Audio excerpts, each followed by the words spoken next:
Happy Halloween, everybody. Today is Halloween, October 31st. You're hanging out with my community manager, the community built by, for, and managed by community managers.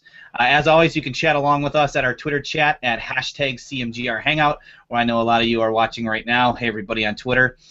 If you love what you're seeing today and you have a great idea for a topic, please head over to our website at www.mycmgr.com. There's a button that says participate. Click on that and fill out the form. It's your great ideas, your topics, your people that keep the content going every Friday for us.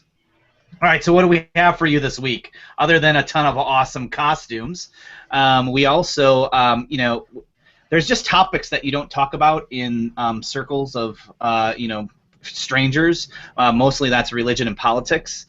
Everyone has an opinion on that stuff, but it causes quite a bit of controversy and conflict. So Katie, who's with us today, wrote an awesome article about how to handle conflict and controversy in online communities. You should read it. We'll add it to the comments. Shout out to Sarah and Emma over on Twitter who are helping us out there. And with that, I'll just let everybody introduce themselves, start with Sherry. I even knew that was coming and I still wasn't ready. I was looking at Twitter. Hey everyone, I'm Sherry. I co-produce CMGR Hangout here with Brew and more recently Dom as well. And I also lead our community and user experience teams at Rebellion Media. Hey everybody, my name is Patrick Helen. I am the community manager here at CloudLock. I've shaved my beard for the upcoming Movember festivities, but as you can see, I've magically put one back on because I'm freezing and I look 12 without one. Hi guys, my name is Katie. I am the Senior Manager of Online Community Services at Socius, the online community platform company. Hi, my name's Jared Cummings. I'm the head of community over at Juicebox Mobile, makers of Honorbound. And today I'd just like to tell everyone, beat Richie. Hey everybody, name is Dom Garrett. I am the co-founder and chief social officer at The Gathering app. I am very excited to be here today, having a lot of fun on now what I believe is my 10th community manager panel in a row. So I'm super excited, especially that it landed on Halloween. And I hate clowns. Hey everybody, my name is David Hurley. I am the founder of Modic, which is an open source market automation platform, and I'm also the community manager for Joomla content management system. Hey everyone, I am Amy. I am Community Manager for Citadel Studios, which is a sandbox MMORPG in development. I'm also Community Operations Manager for e-commerce company Virid. Awesome, and my name is Brew, Director of Awesome with BTC Revolutions, and co-produce my community manager here with Sherry. So let's just jump into our first question, guys. Who here, manages conflict or controversy in their communities, and what types of conflict and controversy do you have? Well, Never, I can no go with conflict. that. We're perfect. I do video games. When is there not conflict? People are happier with conflict. I worked on a free-to-play MMO for a year where one of the core principles was PvP. So day in and day out, it was he hit me back sort of thing. It's absolutely crazy all the time. Yeah, how do I manage that? I would say at the first, not very well. It's a lot of listening to people, understanding what they're actually complaining about. Again, when there's so much conflict happening all the time, people tend to take, like kids, they'll pick at each other to try and get back at each other constantly. So that one particularly was a year of learning to get to know what my community identified as on a personal level, what was really bothering them, and sometimes just hearing them out privately. So. Yeah, I would say we end up with a fair amount of conflict in our communities as well, just because everyone is dealing with chronic health conditions, and so they're constantly used to people just not believing them that something's going on, or they're having a bad day because of like X, Y, and Z condition or symptom or whatnot, and so they're already just assuming that everyone is kind of out to get them, and they're not feeling great that day anyway, so it happens pretty quickly. I've found that I've had a lot of moments where customers are, because I manage an external community, where customers are posting information or questions or requests for enhancements or whatever it might be, that we may not have a perfectly suitable solution for yet. And so the conflict ends up being, how do we address something that's now in the wild without sort of disappointing the customers and the internal people at the same time? Typically those are easily resolved, but when you get to a certain level of just massive numbers of them coming at the same time, it becomes a bit of a headache to go through. Yeah, I want to second the video games community controversy. I also work in online games, specifically mobile social, which is generally super competitive. And we get a lot of controversies, whether it's because we balanced something differently or because of a perceived lack of transparency or something of the sort. We get a lot of controversy. And gaming in general is one of the most kind of easily controversy-laden groups that we're seeing right now and even in the recent past. Yeah, we deal with a little bit of controversy. The company I'm at right now, a lot of it is sort of a little bit of infighting because we have a group of community coordinators and managers all around the country that are essentially fighting for these foreign exchange students to try to place them because it's their job to be able to do that. So, you know, we have different Facebook groups, and within that there's quite a bit that happens going back and forth, even though we try to keep some of that to a minimum. You know, they have managers for a reason to talk to solve some of those issues. A lot of times there's just stuff that's posted out there in the open, accusing people of maybe stealing a student, or, you know, they have to put holds on them. So there's a lot of that, and a lot of it is just trying to sort of keep them at arm's length away from each other, to try to be like, all right, so let's take a nice hard look at the way that this actually is and what the rules are and the way it sort of is. Just almost reminding them of civility and you know, trying to get rid of the toxicity in the room. So I think that's an interesting point that you started with it being infighting a bit, because with the community that I'm involved with Joomla, it's on a global scale, right? And it's all community based. So it ends up being, a lot of times as a community manager, not just managing the different relationships within the community, but how those relationships are going to be projected to others that are not in the community. And so it's not just managing within the community and how often those come up, but also how those are going to affect the greater scope of people that might not be in the community yet, but are interested in it, or maybe watching it from outside.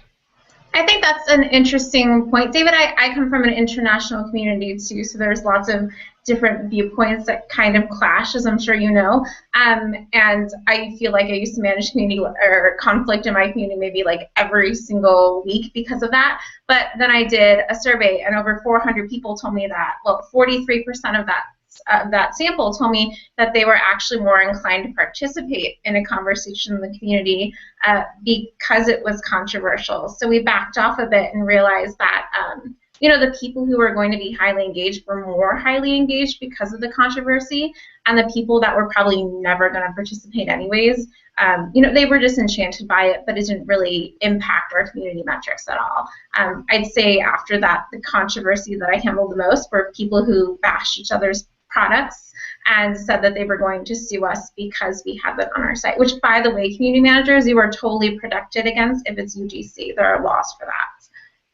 Well, that's a good point that you mentioned, because really what it comes down to at that point is not so much that you're trying to style the conversations as much as you're trying to lead them to be constructive and productive at the same time. All right, so let me roll us into this next question, which is, so you discovered that this controversy or conflict exists in your community. What steps do you take then to really kind of assess all of that, so you can figure out what your next steps are if something's, let's say, really bad? Sure, I can jump on that one. I mean, one of the easiest things to do is see what the initial response is. I mean, usually as community managers, we can get a good look at it through just basic analytics tools and things like that. But then reach out to people, actually talk to them, and see if you can get any more clarification, see if you can really get to the heart of it and determine whether there's going to be a lot of toxicity in this or whether it can be easily turned into something constructive and you can collaborate with your users. I think the biggest thing, the first step I should say that I always take is making sure to not take a side immediately. Because as community managers, we do have a relationship with a lot of the people in our community, some more than others, and the most important thing, at least that I've found, is to not pick favorites right off the bat. You can have your slight bias, that comes in, but really try to look at it as objectively as possible, because even some of your best community managers can have a slip-up and be a jerk, and you want to make sure that whatever you're doing when you actually do step in, nobody thinks that you're going to be playing favorites, because then your influence is diluted in that scenario.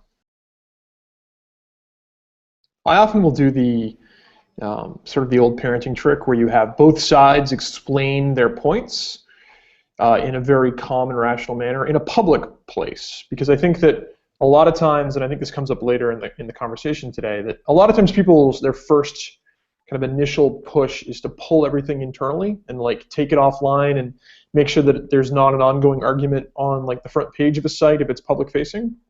And I sort of disagree with that. I like to keep all of that external and viewable, because I think that the evolution of the conversation ends up being almost as valuable as fixing the conversation, because if you're a calm voice that comes into that conversation and says, all right, to use the kid analogy, okay, someone hit someone and someone spilled someone's juice box, let's lay it all out, let's talk about whose juice box got spilled, and then to resolve it in that manner, in a public way, kind of obviously delivers the trust. It shows that the community manager is in a position of caring about both sides of it, Dom, to your point, so that he's not taking or she's not taking an automatic side, jumping immediately to someone's defense.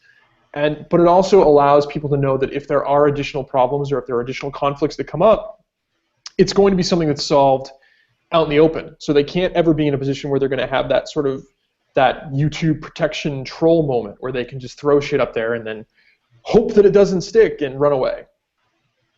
I think that's a good point. I think that the first step is really to first review how contentious the conversation on the issue really is.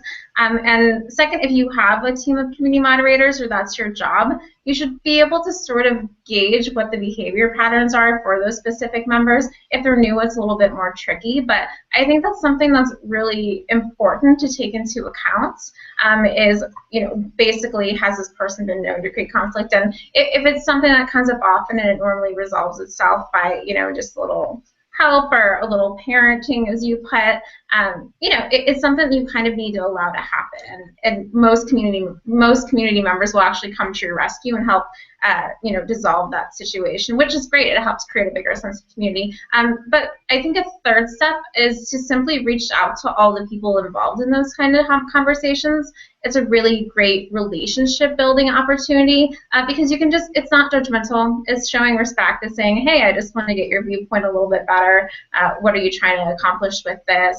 And see how the members themselves want to evolve content. And if they want it to include controversy, then maybe you should step back and let it happen a little bit. Yeah, we were talking about, being in video games, and controversy is kind of a staple of most of the conversations that happen. And a lot of times it's just people want to be heard. But my main assessment is always, is this going to continue the conversations? Or, am I going to do more harm by shutting it down? I don't like shutting down conversations at all. I don't like having to silence people. If it's going to be detrimental to the ongoing conversation as a community, I will take it private, absolutely. I think I'm a big proponent of, you need to have enough respect for the other people in the community to trust that I will handle when there's been an issue, and you don't have to know what I did to handle that, and they would know it's been handled. I feel better about that now.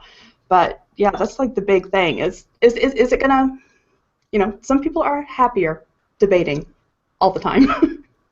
And one thing I think that I've sort of seen everybody sort of point back to is before all of this happens, it's super important, and I haven't read all the questions, so I don't know if I'm jumping ahead, but it's super important that you do have good, solid community guidelines in place, because that gives something that's almost above you as the community manager that you get to point to and say, hey, this is here, this is what you're supposed to do. And more, specifically what you're not supposed to do. So it just allows you and gives you a little bit of power to be able to point to that. And if they see that you're doing it, you're eating your own dog food, so to speak, I think that it really would it really helps the overall community. All right, I'm going to bring in a question from Twitter here. This question comes from Marjorie Anderson from PMI.org. Marjorie asks, how do you handle when the conflict gets ahead of you? The fire spreads before you can put it out. Quit and get a new job. You always have a plan ready for that. You guys have a playbook, right? You have some kind of idea of what's going to happen, because inevitably something's going to go wrong, at some point, and something is going to get out of hand, and you're going to have to be sleeping for 8 hours, and you come back and the internet hates you. That's a great point. You take away the internet and everything. Most companies had this disaster recovery plan, right? Like, what were to happen if a bomb were to drop on our office? Do we have enough backups? How would we continue everything else? And I think it's smart to try to ahead of time plan for major conflict like that, because even just from a PR perspective, if you're not ready, then you're making all kinds of rash decisions. And everyone's a little frenzied. What you want to be able to really do is just pause and say, hey, we have a plan for this. And when you have a plan, it's a lot less stressful. So I think it's important to recognize, first of all, that we all kind of acknowledge that it's going to happen.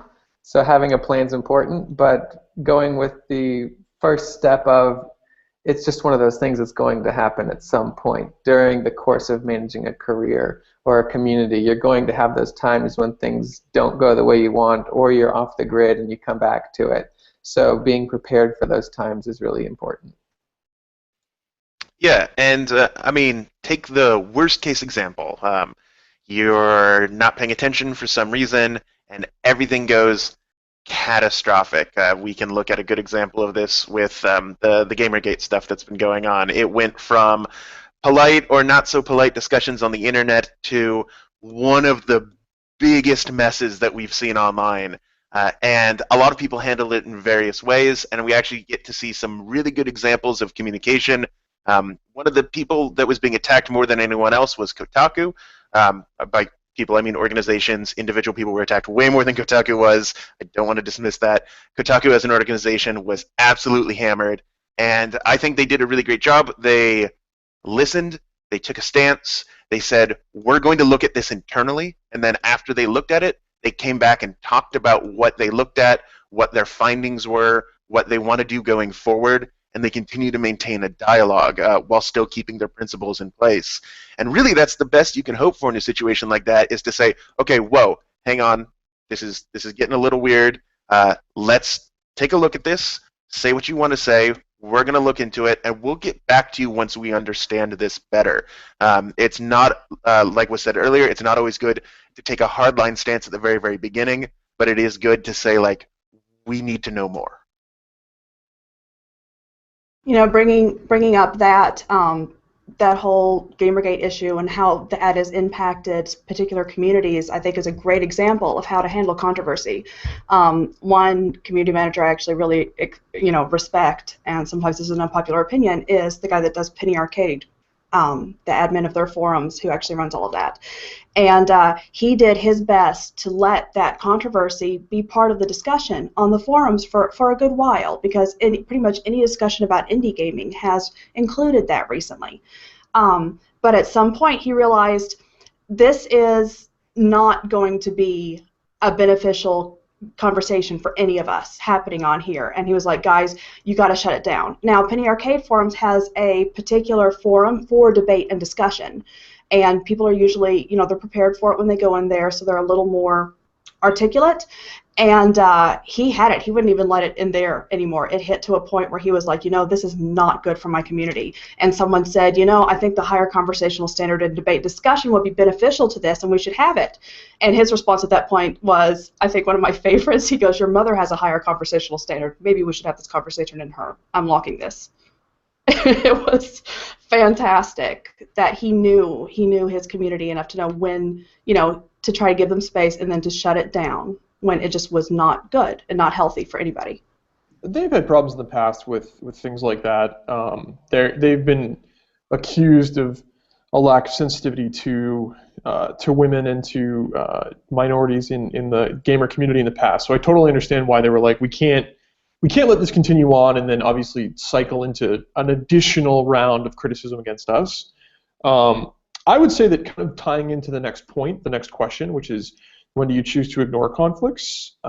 This sort of, I think, comes up in their initial approach in that as a community manager, you can't possibly touch every topic at all times, or else it becomes your show and it's no longer a community. It's no longer something where it's collaborative. It's all of a sudden it's you putting out your opinion constantly and addressing every topic with your opinion, which it doesn't really help anybody.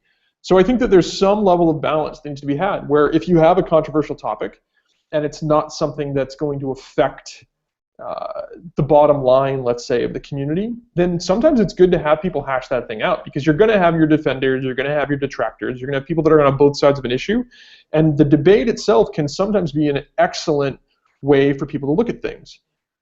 Having said that, at some point, the debate can become pretty nasty. And so when it does start to shift, I think that's the point in time where it's like, listen, guys, it's been great to have this sort of conversation, but this is becoming an argument and not a conversation anymore. And at that point, we're gonna put the brakes on.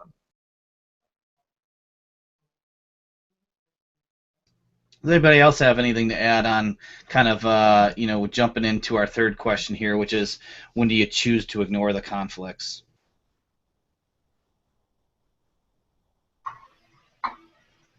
So I'd say when to choose to ignore a conflict is when you can reasonably believe that your community members can hash it out and come to a reasonable conclusion. If it's people arguing about, say, rebalancing in a game, that's something that you can say, like, we did this is why we felt like we need to do it, now we're going to sit back and just let you talk about it, because there's never going to be an easy answer to something like that. There's a lot of things that you'll do as a community manager that your company will do. If there is no easy solution, there is no magic bullet that you can use to drain out all the toxicity or anything like that. So you just let them do their thing and just make sure it doesn't get out of hand. I think an important thing to add on to that is the great thing about controversial conversations in communities is it tends to really act as a magnet for your community's key members.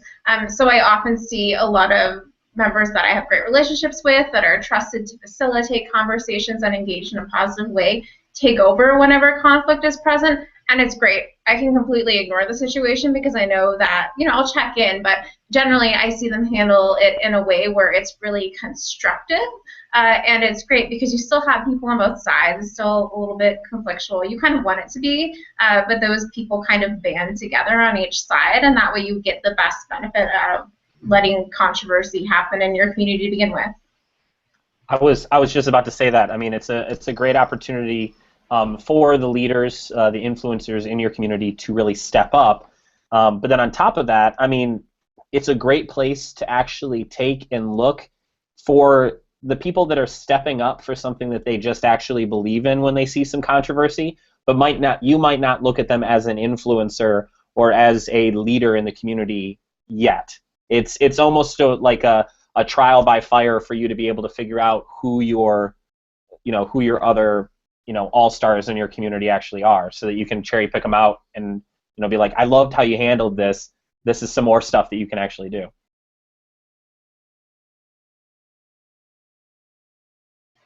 I think something to add on to that really quick is that something that drives me crazy, I'm going to have a blunt moment here, is when community managers or organizations in general that are usually very new to community management, they freak out over anybody saying anything, so they tend to go through this process for several years where they don't trust their community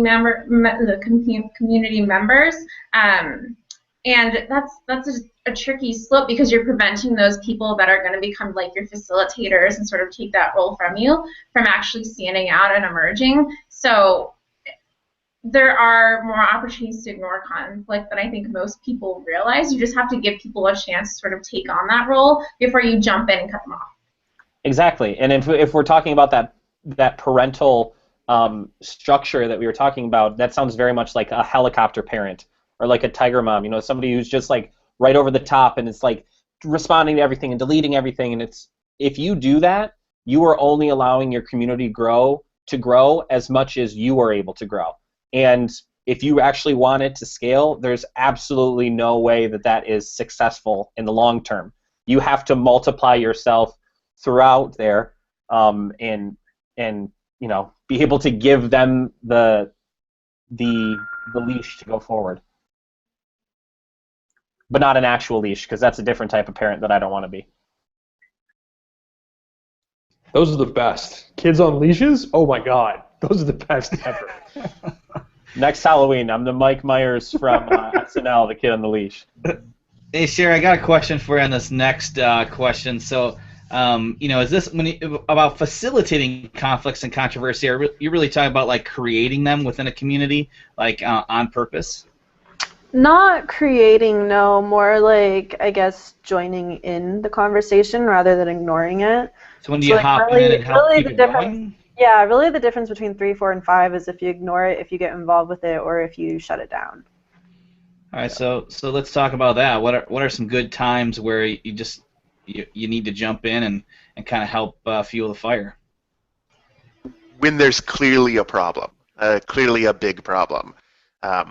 To go back to the easiest example that the internet has given us, Gamergate, there's clearly a problem, and you need to take a side on that one. Like, you don't have to be, constantly waving flags or banners or things like that, but there are clearly issues, and if it touches your community, say, for example, someone like me who's in the gaming communities, you clearly need to define what kind of language is okay, what kind of language is okay, and what kind of stuff you will and won't have associated with your brand.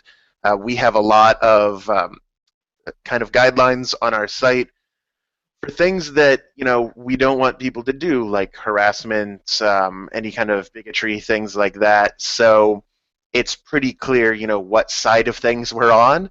To be very, very clear, I don't support Gamergate. I'm going to get flamed now. It's great. And so you have to say, like, we want you to be a part of this community. I mentioned this in the last topic I was in. We want you to be a part of this community, but we don't want you to bring that stuff into this community. So you can either not talk about it or you can leave it behind.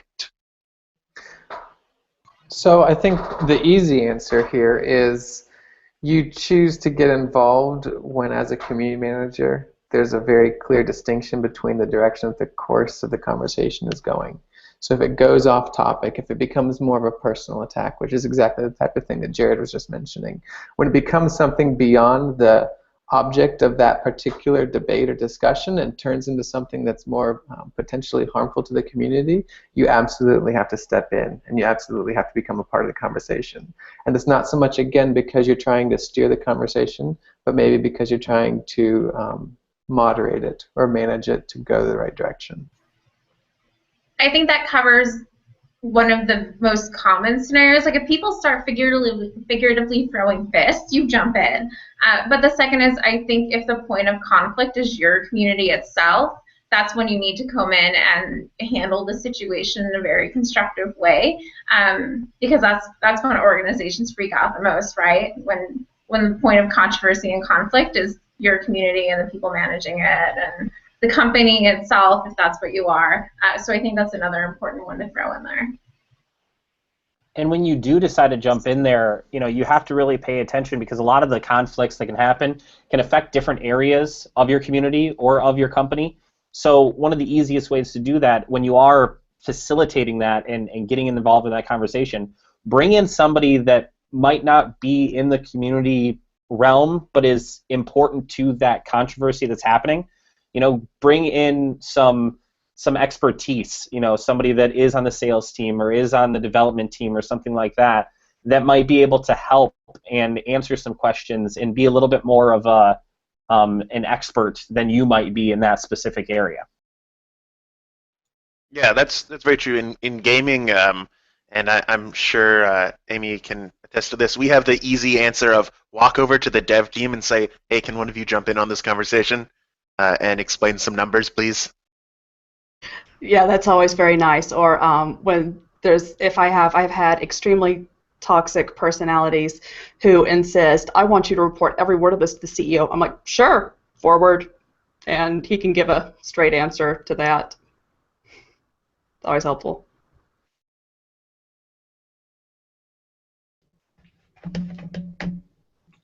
So what about, how do you decide when things have gone a little bit too far and you just need to shut it down and close out the conversation? When it starts to resemble YouTube, or personal attacks start to become involved, at that point, it's too far, right? There's a certain level of professionalism that you want to have available at all times in any sort of community, be it internal, external, gaming, software, whatever it might be. And you have to try to establish that level of dialogue at some point with your people, right? So you emulate the behavior that you want to see within your community as the community manager. When attacks start to get personal, or when people start to use language that you don't find to be appropriate, and this varies with communities. I'm sure for a gaming community, things like your mom is probably a very common thing that you might not want to flag immediately and kick people out for. My mom is a saint. I took her out for a steak dinner. No, I'm just kidding. That conversation, though, that goes through is that you can't help but have a certain level of dialogue that you expect for your community. But as soon as it gets to a point where it's no longer comfortable for you to sort of hang your hat on that conversation, at that point you have to step in and be like, guys, this is no longer constructive. This is no longer something that we want to have associated with myself, with our brand, whatever it might be. Because in those situations, you're just running up against a brick wall every time. Dorothy Mantooth is a saint. Yeah. That's. Oh, go ahead. No. Okay, all right, I'll go. Yeah, that's exactly right. If it resembles YouTube, if the controversy is more of the discussion on your site than the discussions on your site by a huge amount, if it's just taken over everything, the time really comes to investigate, like I said before, then come out with your stance. Come out and say, this is what we've done, this is what we're doing, this is how we feel. We're open to listening to stuff, but for now, this has to stop. Tone it down, and let's get back to what we were doing. I think I'm going to turn mine into a question for the viewers at home, actually, because I know that there are certain topics when they come up that are always going to cause controversy. I was joking earlier that my communities can probably tolerate discussion on religion, but don't bring up programming languages, or there will be blood. And I've had to shut those down, actually, because they got really insulting and personal about programming languages. So at what point do you guys turn a repeated issue into a guideline? Do you add that to the rules and say, you know what, we're just not going to touch this anymore? I think it's kind of the same point that we were just hitting on. I mean, when it really hits that critical mass, and that's different for every community, you know? Like, a lot of these things are not a one-size-fits-all, unfortunately. It would make our job a whole lot easier, but... Oh, does it happen just once, and then you slap it up in the guidelines, or do you try to keep your guidelines more minimal? I mean, I would say you want to keep your guidelines minimal with enough sort of wiggle room for you. You know, you could have a guideline that says don't be a dick, and, you know, it really just comes up to what you think that actually means. But, you know, if something happens... Actually, I always try to put that in, and legal has a problem with that. Like, they always... because they're dicks. But you know, if you see it coming up like 3 or 4 times, and it actually does end up causing a little bit of strife, and it's sort of, you know, that's one of the things that we have as community managers is, you know, we have that sort of gut feeling of when we know something is good, when we know something isn't. It's hard to, you know, it's hard to exactly explain, but you know that it's hard to describe, but you know it's bad. You just have that feeling. So, I mean, that's something that, especially if you're adding to guidelines, I think the important thing is to bring in as many community members as possible to try to talk about that. Because if you just do something just, you know, straight across the board and don't really tell them and just like, hey, new guidelines, guys. Hey, by the way, you know, people are going to freak out about it, and then you're going to be the source of their scorn. But if you bring a couple of them in and say, we together as a community have decided that this isn't really going to fly, then again, it gives you a bit more clout with the community, and they know that they sort of made their own bed. I think an important differentiator to add in here is the difference between removing the conversation that you feel is going off track versus removing the instigator that made the conversation go off track. And I think that's the guidelines should be towards how people behave in like a netiquette sort of view. But I think as long as the rule on the conversation is if there's nothing absolutely left to be salvaged of it that's constructive in any way, then that's when you remove the conversation. But I think there's different rules on people versus conversations and what that topic's about.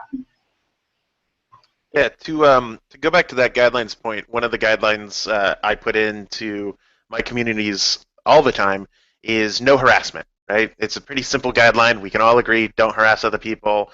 It's fine. Hang on 1 second. I got a cat trying to drink my water. All right, come here, buddy. There you go. You can hang out for a minute. So see-through. Oh, look, there's a kitty. Oh, look, there's a cat. Cat tax. Yeah, so no harassment.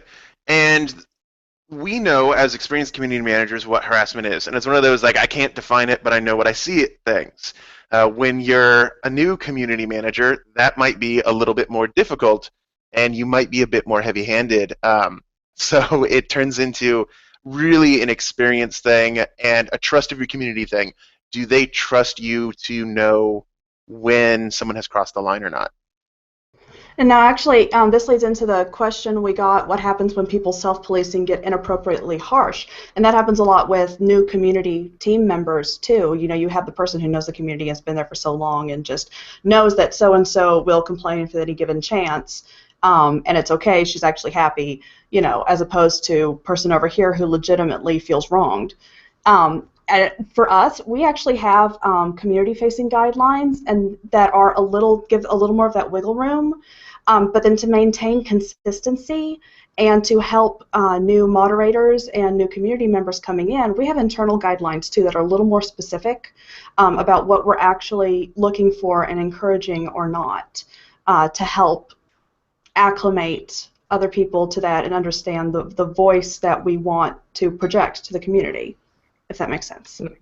I think building on that, though, I saw this in Twitter that there are people that will never read the guidelines, just like there are people that are never going to read the manual. They're never going to look at anything other than they're going to dive right in, and they're going to just immediately start to post and to comment and to interact without ever looking at like the underlying rule set for it.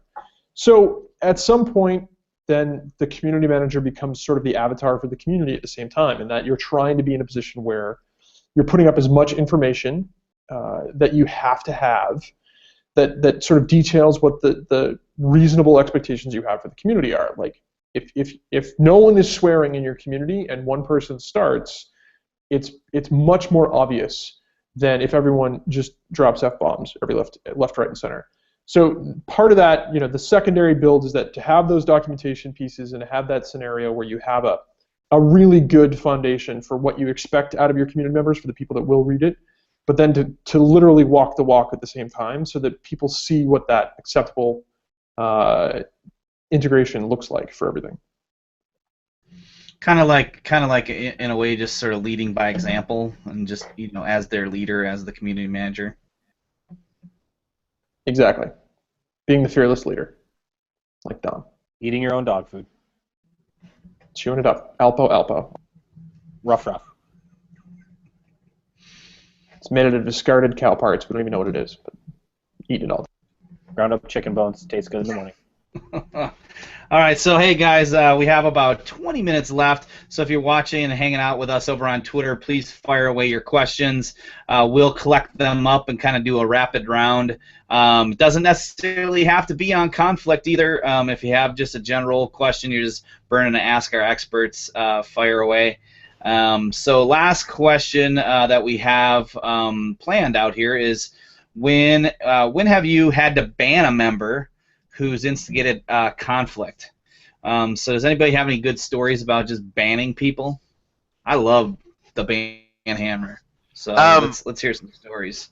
So I'll give an example from my current company that actually happened yesterday, and then I'll give some other examples. There are specific topics that if you mention them, I will just ban you. And one of those, and I'm sorry for language if anyone gets upset by hearing this, is rape. If you threaten to rape anyone on a site that I manage or a community that I'm in, I will remove you. And then I will have a conversation with you offline about why that's not okay. But there is no warning structure for things of that sort. There's no warning structure for death threats. There's no warning structure for anything that can be taken out into the real world and used to harm someone physically or harm their emotional well-being. At one of my previous companies that I worked at, one of our players used Google Earth to take pictures of our parking lot to try and figure out which community managers were in the office at any given day. That person was banned and explained why that was stalking and terrifying. That kind of insanely toxic nonsense gets removed immediately.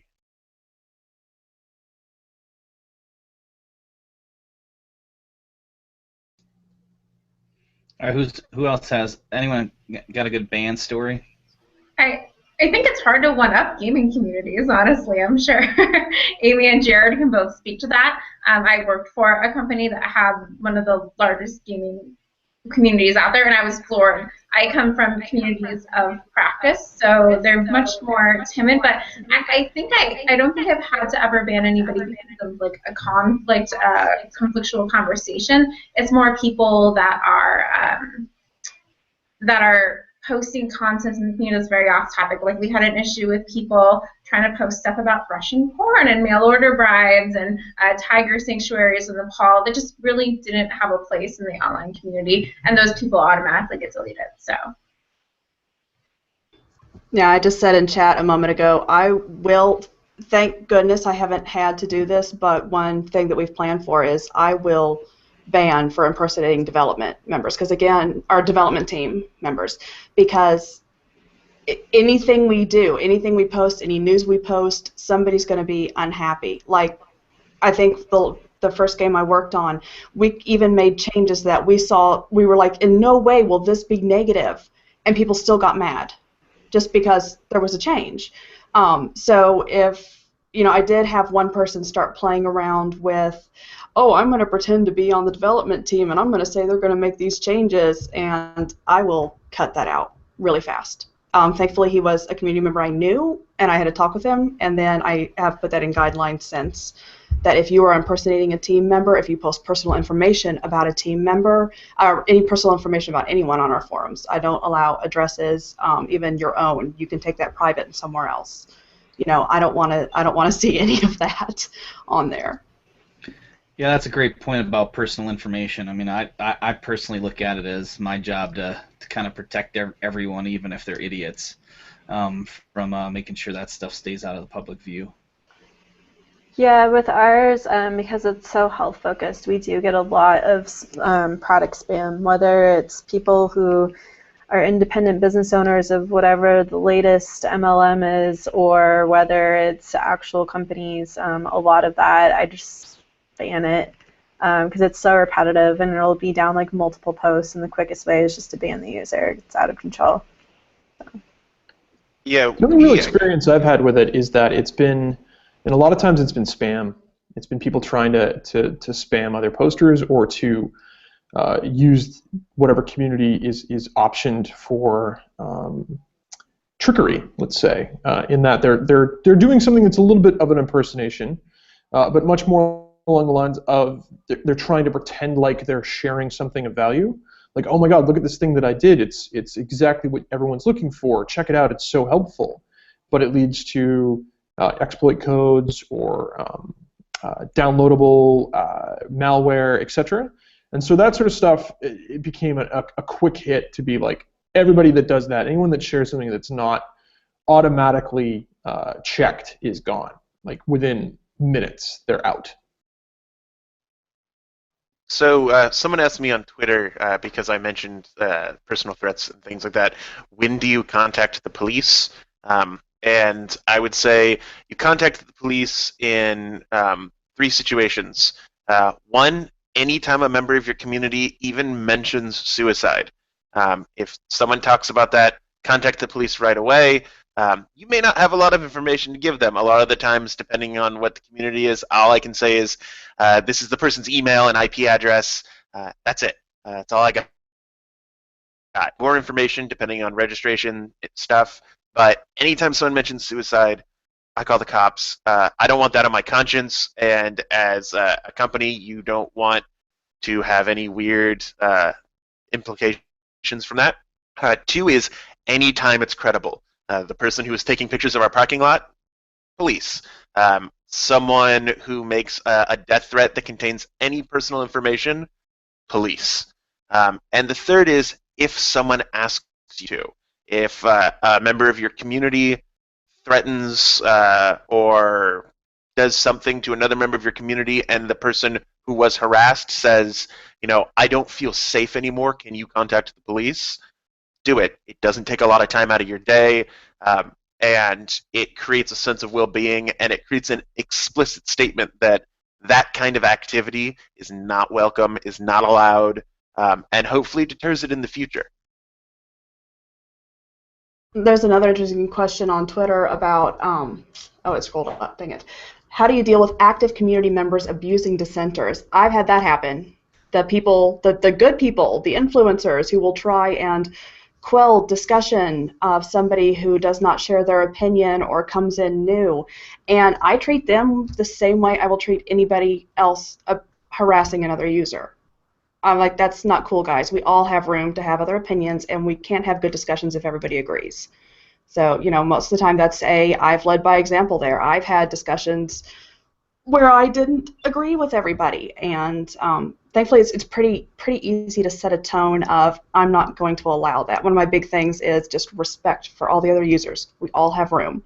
We all have room to play this game. We all have room to have a space here. That's kind of my big thing. I'm going to put up a couple of Twitter questions here. We're going to start out with Michael. Michael Boyce. Thanks for joining us, Michael, and hanging out with us here. He asks, has anyone on the panel stayed out of public discussions because of their professional associations? Gamergate. No, I've actively been involved in that, and I get flack. You're a San Francisco community manager. Obviously, you're biased. Hey, you're right. But I don't feel that my professional associations take anything away. I feel that it gives context. Yeah, I try to join. If something is important enough that I feel the need to throw my 2 cents in, then I feel like my professional associations usually don't have a dramatic impact in it. There have been moments where, from a professional side, there's been either customers or clients or people that I work with that have been involved in various different things that are going on. And in those cases, I'll be very aware of what I'm saying, but I won't. I'm not going to change anything. I'm still going to put my 2 cents out there if I need it.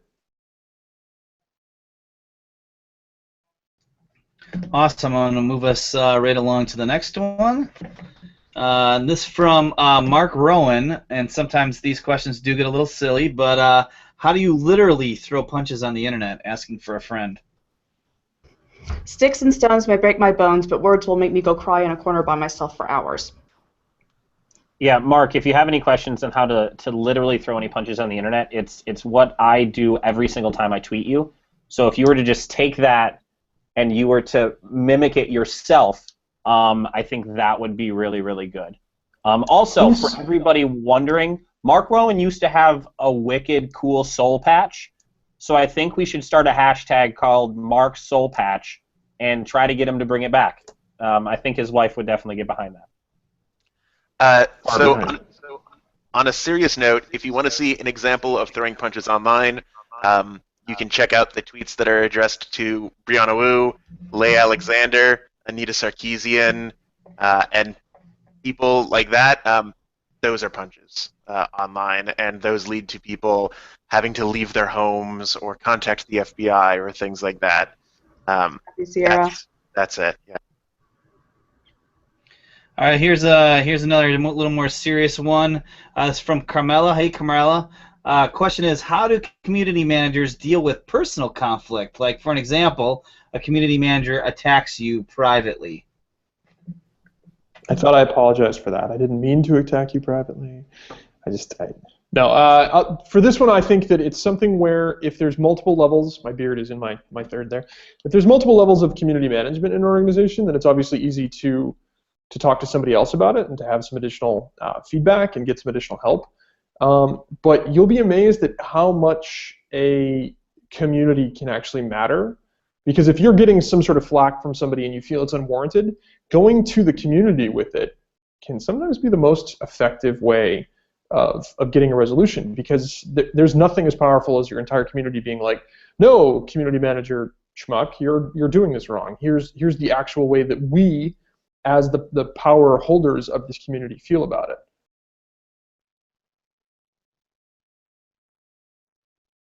it. Yeah, I mean, as a person in the gaming community, the only personal attacks I've gotten are horrible ones.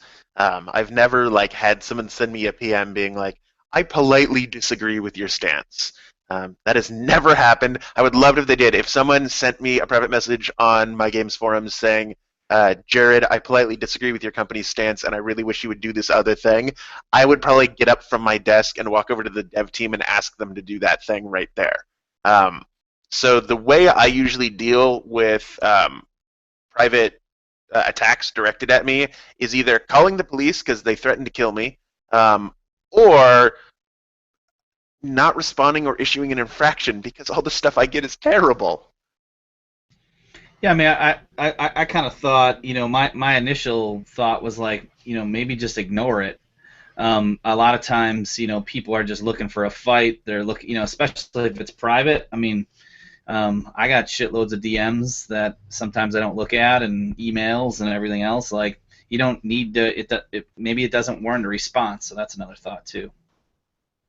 That's a big thing too. Is that especially if somebody is doing it privately like that. You don't want to give them, if a kid is screaming, you don't want to give him what he's screaming about because you're going to teach him that it's all right for him to scream at you. So, it's something that I don't think you always necessarily want to respond because a lot of times that's just what they're looking for. That's what trolls are. They're just looking to try to get a response out of you. So you don't always have to respond to it. Yeah, but I am going to make a distinction there that there is a difference between a troll and somebody who just throws obscenities at other people. You want to go back to the whole Gamergate issue. People keep saying, "Oh, it's a bunch of trolls. It's a bunch of trolls." No, trolls are usually smart enough about it and have enough information that you don't realize what they're doing. I have a friend who is, I would say, for lack of a better word, a professional troll, 4chaner sort of thing, and he came to me railing and ranting about all of this because he was so mad that these people are being called trolls when it's an art form and all they're doing is threatening people, and that is just abusive. That's not trolling. That's just being a jerk. All right, we got time for one more question. Actually, we got time for two more. Sarah asked, and this is another fun one, do people use these cartoon costumes on Hangouts any other day than Halloween? Does anyone else use this? No. It should be, right? I like tricking mine. I think it's really interesting to talk about serious topics with the costumes on. Yeah, I think the next time I get like harassing private messages from one of my users and be like, let's talk about this in a hangout, and then just show up and be like, ah. I think it was last week, wasn't it, that Sherry was talking about? Oh no, it was 2 weeks ago. Sherry put on a beard and almost didn't get the beard off before the hangout started, and because she couldn't figure out how to do it. So, yes, the answer is yes. Awesome. We got one more here. This is from Daryl, and he asks, question for the panel, what's the worst holiday treat you got when you were a kid? I got a toothbrush once. Now there's our community instigator there, because last week he started the pumpkin spice discussion, and I don't appreciate what you're doing to our community, Mr. Middle. No, you know what he was doing? He was asking people who were the cool people and the people that were correct in this world and liked pumpkin spice, and all of those posers that need to just go ahead. Listen, Dom, listen. Oh, let's get serious. All right, here, No, as the moderator of this panel, I'm going to bring us back to Halloween treats. Okay. Okay. I have one. What is Halloween treat? Did he say Halloween or holiday? He said holiday. Oh yeah, you know what? It was holiday. He said holiday. Okay. So I've got the been best paying worst attention one. last week. I've got the best worst one. Easter when I was 10, I want to say. My dad, my twin brother and I were living with our dad. He did the whole like trail of treats leading to the Easter baskets thing, but it wasn't Easter baskets. It was a box of fake poo. That is good parenting. That sounds kind of awesome. I don't Actually, know how we use that immediately. Right? I actually got a piece of candy with caramel-covered onion one year. Wait, did you say a caramel-covered onion? Yes, my dad made one caramel apple for himself. He came into the living room eating just the caramel apple and was like, I made some more. So my brother and I ran in there, took a huge bite out of it, and they were onions. And, That's so genius. Your dad is amazing. That's amazing. That's why I have trust issues now. So. I still do that. And yes, I'm your dad. I'm in fact doing that in like 3 hours before I go to my friend's Halloween party. This makes so much sense because my dad was also a And you clown like put with a a stick 3-day-old in it? beard. Do you put a stick in it and cover it in nuts and everything so it looks like a real caramel apple? Yeah. I mean, Oh yeah, you have to go full because out. the way onions are layered, you can easily shove a popsicle stick in them. No problem. Freaking brilliant. What I like doing is, for the older kids that come trick or treating, is slipping an egg into their basket or into their bag instead of candy. Sort of like the switcheroo. All right, I have Like a raw egg? I don't have any kids, but I'm Yeah. pretty sure that nobody has ever put any razor blades into candy bars, and then the only reason that parents check the bags is because they want to eat candy before they give it to the kids. Am I the only one who thinks this?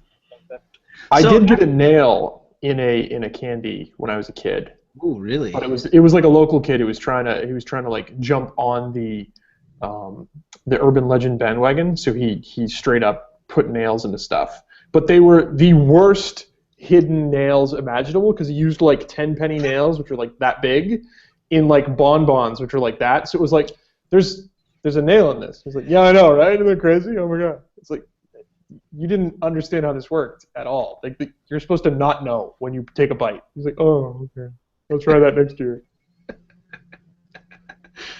Oh my god. Don't help them. Look, I moved away. It's fine. Like other kids can deal with that. Not And everybody now watching gets a little view on what the Hangout looks like before and after we're on air. Just silly talk. All right, guys. It's, Or in the sidebar chat. It looks like it there, too. oh, yeah, or the side chat. Yeah. So, all right, everybody. Thanks for watching. Thanks for hanging out with us. Please submit your topics. Go over to mycmgr.com. Click on participate. We actually have no topic for next week, and so we're kind of thinking about doing like an AMA. Ask us anything from a community manager standpoint. Or we might just make something up in the beginning or middle of the week. Let us know. Freestyle. Freestyle. Bye. Bye. Thanks for having me on again. Bye.